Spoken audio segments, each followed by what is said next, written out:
I'm sitting here with John Ogden from the Great Barrel Charitable Trust, and we've been talking about the Kaka count that's coming up on Boxing Day again this year. John, what's going to be happening this Monday? Is that right? This Monday, yes. So, well, we've been doing Kaka counts now since 2007, and we want just to really complete that series of counts, try to get some idea what the number of Kakas are on the island in the summer and in the winter. Now, you've been doing that for quite a few years already, haven't you? Yes, we have. We've got quite a lot of data, and the data was not totally symmetrical in the way that we got more counts in the winter than we had in the summer. So this is the reason for doing an additional one this Boxing Day to get another summer count. Yeah. And when you've been doing these counts, how many participants have you had involved? How many gardens got? Generally, we've generally had from about 30 to 40 people on any one count, but over the years we've done it, we've had over 90 people, about 100 people on the island have been involved in doing these counts.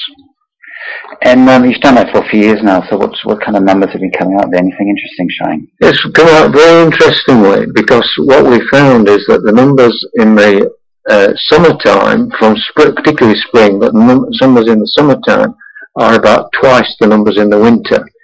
And this coincides with exactly the opposite situation on the mainland, let's say around Auckland and Coromandel. So it looks like the birds are migrating from the islands, from Great Barrier, to Auckland and to Coromandel during the winter. Do you have any more information about where they migrate to and from? I mean, the people talk about an exchange for the barrier. Are there different groups that go to these different islands, or they move between the islands? Or there almost certainly are different groups. We've got no proof of that. You'd have to have the birds actually marked to do that. So we can't prove that. But the numbers, the way the numbers change, clearly indicates. We go from about 300 in the summertime here, 200 to 300 in the summertime here, down to about 150. 120 to 150, and exactly the opposite occurs on the mainland at almost exactly the same time. So it strongly suggests movement. Now, obviously, between winter and summer, you've also got different feeding sources for these birds. So how does that affect the birds on the island here? We don't have good data, but when people have been doing the counts, they've noted what trees they're in, and that has turned out to be very interesting. In the summertime, they're feeding mainly on native trees, that's to say Pahutakawa, flax, puriri, things like that. In the wintertime, they're predominantly on pines, and to a lesser extent some of the other exotic trees, eucalypts and fruit trees as well. Yeah. Talking about fruit trees because they do affect people's orchards and to some extent. How important is the cultivated land here on the island as a food source for the birds?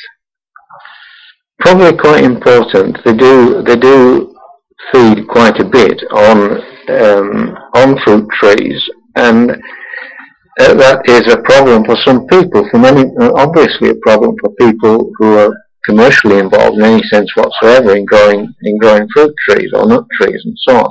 But most of us kind of put up with a certain amount of loss because we enjoy seeing the birds.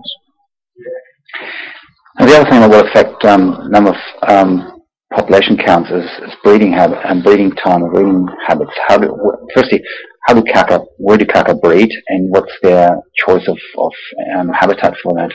Yeah, they breed pretty well in the native full, forest, real forest, that's to say, not just Karnaka, Marnaka. So they need big old trees. They nest in holes in trees, predominantly. So they need the big old, usually puriri trees that tend to have holes in them. But big old trees is where they nest. So that may well be a limiting factor on the size of the population. And are they, at least at breeding time, are they territorial birds that will sort of stake out a claim for some patch of territory, or how do they kind of sort themselves out as a group? Yeah, I don't know then. I don't know what they do. And I don't think it's been studied. It certainly hasn't been studied on Great Barrier. They're quite mobile, as people know. Count them, they'll fly quite long distances, and they'll have no difficulty moving over quite large areas. I imagine they defend the area of the nest, the trees of the nest, but I don't know anything else about their territoriality. I guess then something else that might be a difficult question is, if we do believe that birds are moving on and off the island, is there some, again, without sort of some sort of tracking, it's hard to see, but do the birds return to the same territory? Do they have some sort of memory of good food sources?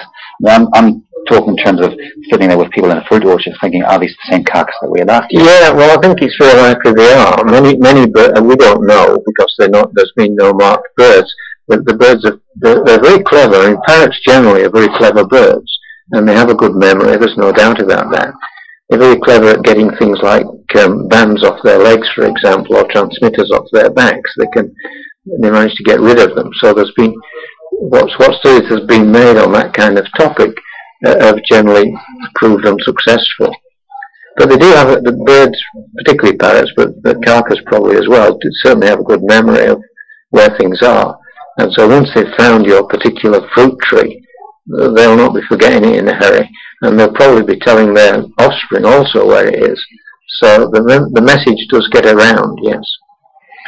So the best thing, of course, is not to advertise your fruit trees to the birds in the first place. I'm not quite sure how you could avoid that. No, there's no way of avoiding it. They've also got very good eyesight, and they'll fly quite high, and they will see everything basically down below.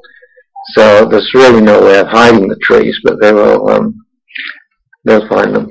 And once they're found them, they're quite, I mean, there's plenty of stories going around of carcass lifting up netting so the other carcass can walk in underneath them, and stories like that. So obviously they are known for being quite smart operators. Yes. Now, you said earlier that in the Kaka count, the Boxing Day Kaka count that you've been doing since 2007, that you want to get a bit more coverage by having some matching walks to other areas. You talked about going up the mountain and to Paparai. How will that be organised, and how can people participate in that?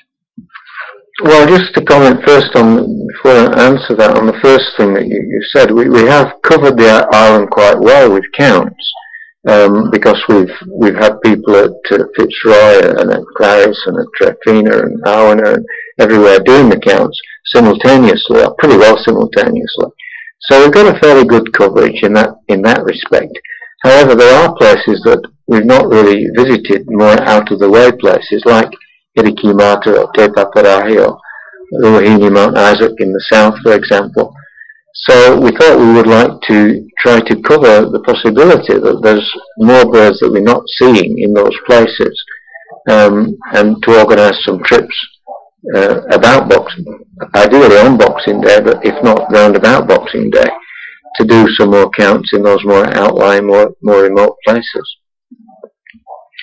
And then just to close off, tell us how people can get involved, both with the counts in their own gardens and with getting involved in these trips going out. Who should they contact, and where should they?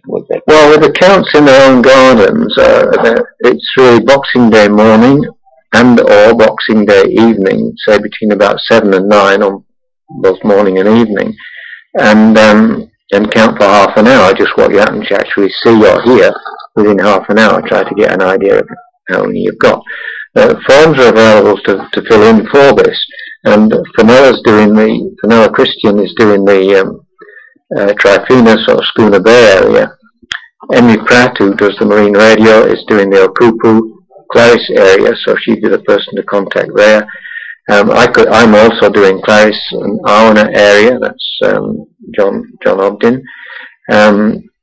At Kiwi, Fitzroy and Catherine Bay, Kay Stowell is taking over organising it a bit, so she'll be the person to contact up there.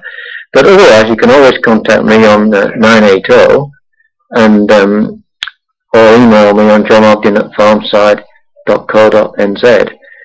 With regard to the longer trips to Mount Hirikimata, for example, or Te Paparahi, just get in touch with me, and if we've got enough interest in it, I'll try and coordinate people and organise the trips from there. Okay, that sounds great. I've been talking to John Ogden of the Great Barwon Charitable Trust about the Kaka count and the Kaka population on the island. Thank you very much, and I hope that we'll have a good turnout again for the Boxing Day count. Well, thank you, and Merry Christmas, friend.